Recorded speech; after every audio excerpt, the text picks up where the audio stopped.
It is what I want to call Massacre Monday for a lot of people in fantasy football when it comes to their prime fantasy football players. This is the Fantasy Sports Boss, so we will have a live stream to go over all of Sunday's action later on today, probably around 6 Eastern time. So this is a must-watch show. Make sure you're tuned in for that. Hit the notification button, subscribe button if you're new.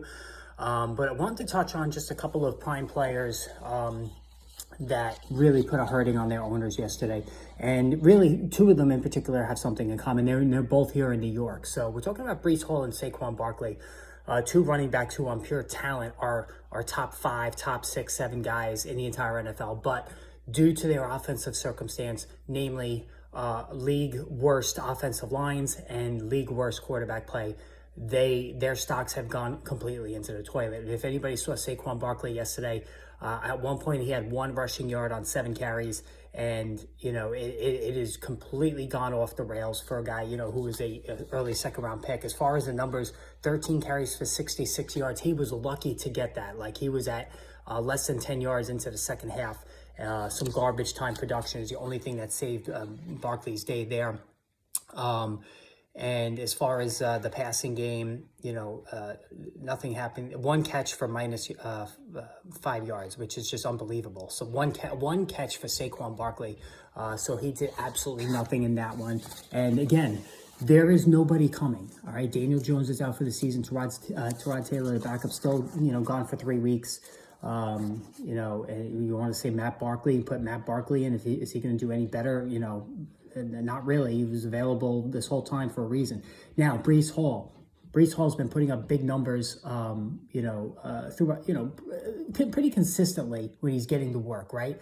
Not the last 2 weeks. He's at 10 plus PPR fantasy points each of the last 2 weeks, as Zach Wilson has now and it's interesting because Hall did his best work when Wilson was showing some signs, like against Kansas City, that he could be at least a competent starting quarterback. Well, that is all fallen by the wayside. Wilson was awful again yesterday. He still has only 5 touchdown passes, threw an interception yesterday, and he's dragging down Breece Hall. In terms of the rushing game, Hall 13 carries for 28 yards, like just pathetic numbers. He did get used in the passing game a little bit, 3 for 47, which again saved his day. But just another brutal outing for Breece Hall, who again on talent is as good as it gets in the entire league. Now, Lamar Jackson. So anybody who owns Lamar Jackson, and I'm one of them, this one I can definitely commiserate with you on. 15 plus PPR fantasy points. It was a tough matchup against the Cleveland Browns defense through 2 interceptions. But here's the thing.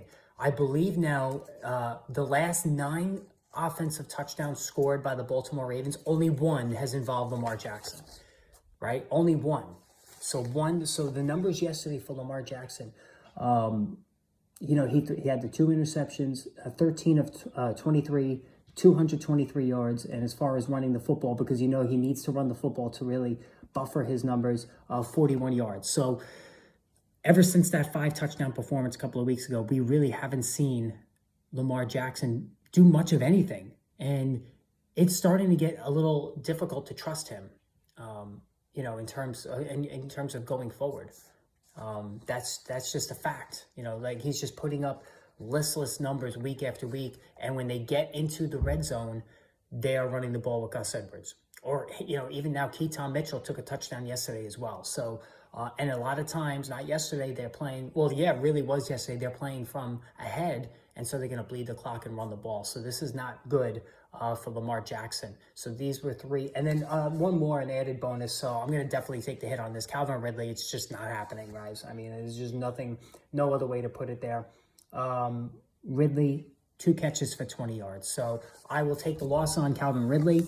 Absolutely, 100%. I thought it was a match made in heaven. Trevor Lawrence, 2 fantasy points yesterday. 2 plus fantasy points yesterday. I don't understand it. Like, the whole offense is broken. And how is that even possible with a team with Calvin Ridley, Travis Etienne, who was single digits himself? I know it was a tough matchup, but even before that, they weren't playing well the weeks leading up to it. Evan Engram, they have all these prime, Christian Kirk, Zay Jones, they'll get him back.